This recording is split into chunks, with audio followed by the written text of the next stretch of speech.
Pangeran Panjang.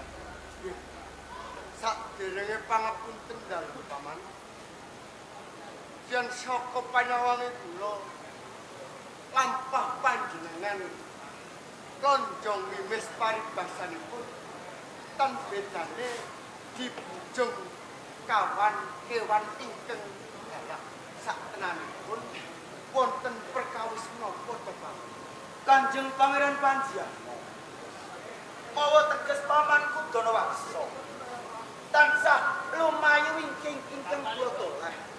Ing mriku kabujung kewan galak ingkang badhe mangsa dhateng pamanku Danawaksa menika boten. Estunipun dadosaken pamirsa dhateng panjenengan. Mbok bilih ing ari kalungguhan sakmenika Kraton Jenggala malih katemben kemawon ayun-ayunan peperangan babar pisan boten wonten katentremanipun ing Pangeran Panjang. Jenggala maneh ing dinten sapunika nembe kemawon ayun-ayunan peperangan. Menika leres jeung Pangeran Panjang. Ingkang wantun gawe geger wonten ing Kadipaten Jenggala maneh menika sinten to Paman? Ora ana liya sing wani gawe gedrah ana ing Kraton Jenggala malih. Warangka saka Kadipaten Pudak Sepayung Klonopati. Wikajenganipun Klonopati ing mriku nampi jawuhipun sesembahanipun kang supados iwon garwanipun jeung Pangeran Brajanata Gusti Ayu Gandrung Manis kinarya garwa prameswari wonten ing Kadipaten. Prasetyane namung kepengin nyuwun garwane Kang Mas Brajanata. Menika leres jeung Pangeran Panjang. Menapa mboten panjenengane mutake Kang? Jeung Pangeran Panjang boten kirang-kirang pamanku Danawaksa. Iki ngemutake pokan pakartinipun Bupati saking Pudak Sepayung. Menawi to ing ari kalungguhan sakmenika Gusti Ayu Gandrung Manis kaboyong kapapakaken wonten ing Kraton Jenggala malih. Iki kinarya garwanipun jeung Pangeran.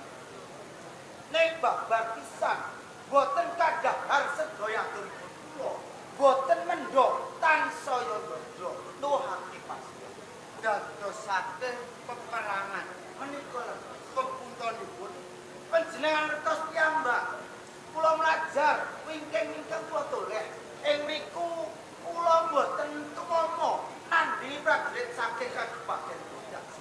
Nggih Paman Danawaksa yen to panjenengan sampun boten mawa tanding matur kersane Rama kula ingkang kadupi karo Pak. Ati-atian setipi aja kaya bocah cilik. Hei, Danawaksa.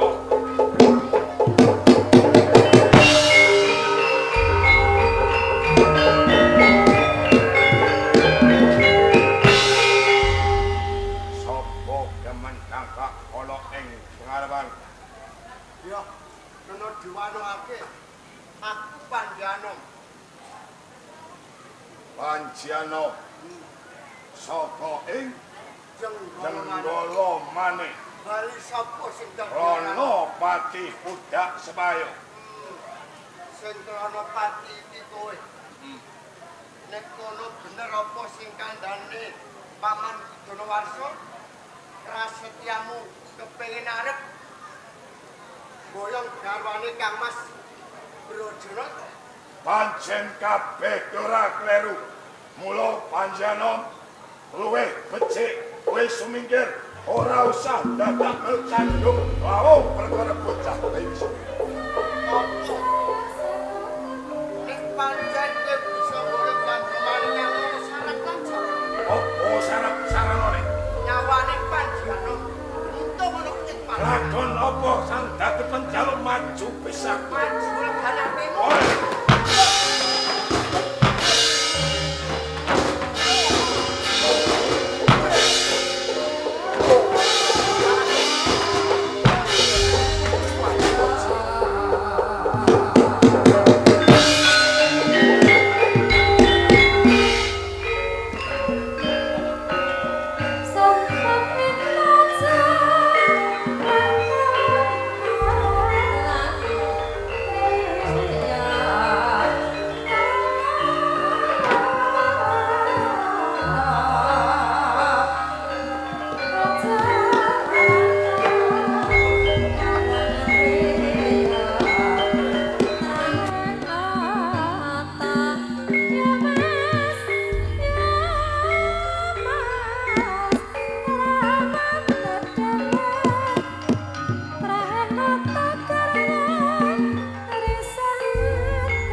Orang kondo gandringan keempat.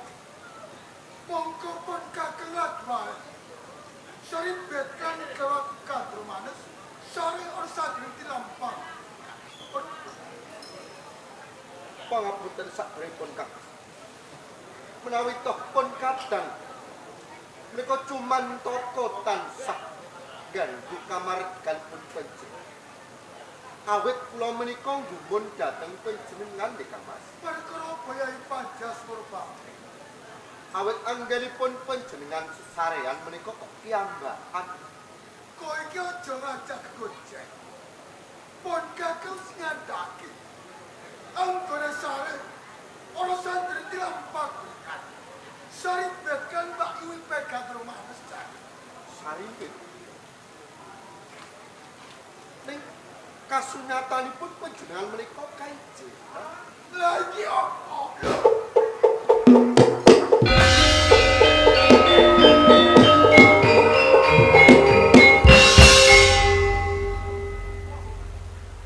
Panci bertepat. Paring dawuh. Kowe dileng gara-gara Babar pisan kula mboten kertos Kang. nek ngono gawakku ilang ae.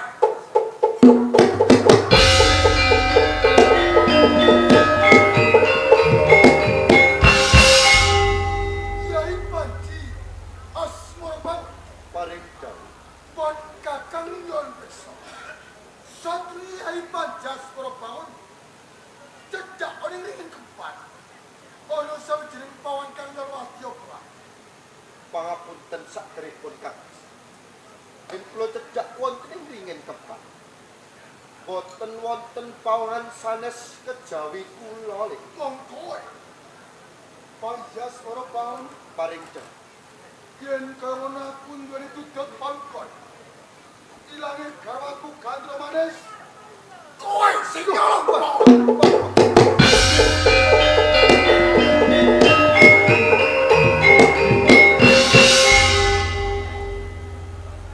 Mas Broj, Ono ampun tak wonten tanpa. Panci Purbangun. Paring. Kowe cedolon kamplak. Senajan tora bukti kowe ngasto. Sari betkan garwaku gandro manis. Nek cetok yen to kena borsa dring tilam pakuyan. Barengi ilange garwaku gandro manis. Jur sapa? Sawijining pawan kang tak dakpo. Kang bakal ngikekan garwaku gandro manis. Memiliki kowe. Ning kasunyatanipun kula mboten tumindak nyetaki garwa. Karo! Ora tinane maling kok bakal mati. Ora ngaku aku dan kuat. Mula saiki aku jaluk kowe bloko kampung kata. Nek pancen ketresno kan gandro manis, kowe kondo bloko kampung kata. Gandro manis bakal tau lungke karo kowe bangun. Pangapunten sakderepun Kang.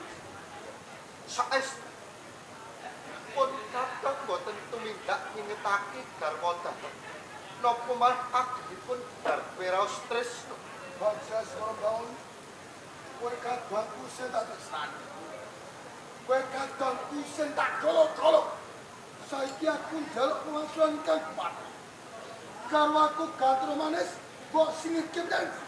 Babar pisan kula mboten nyetaki. Ya!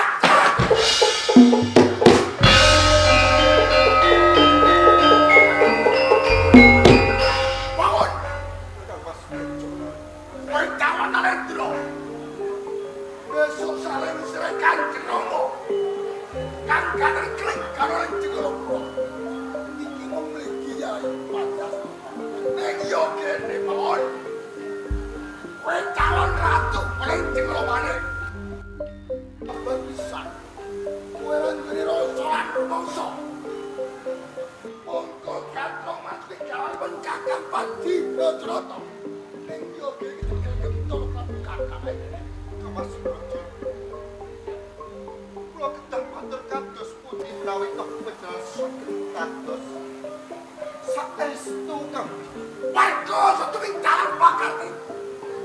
Kowe nutup iso pintak lan bakartemu supaya aku tak mau karo kowe pamer. Sampai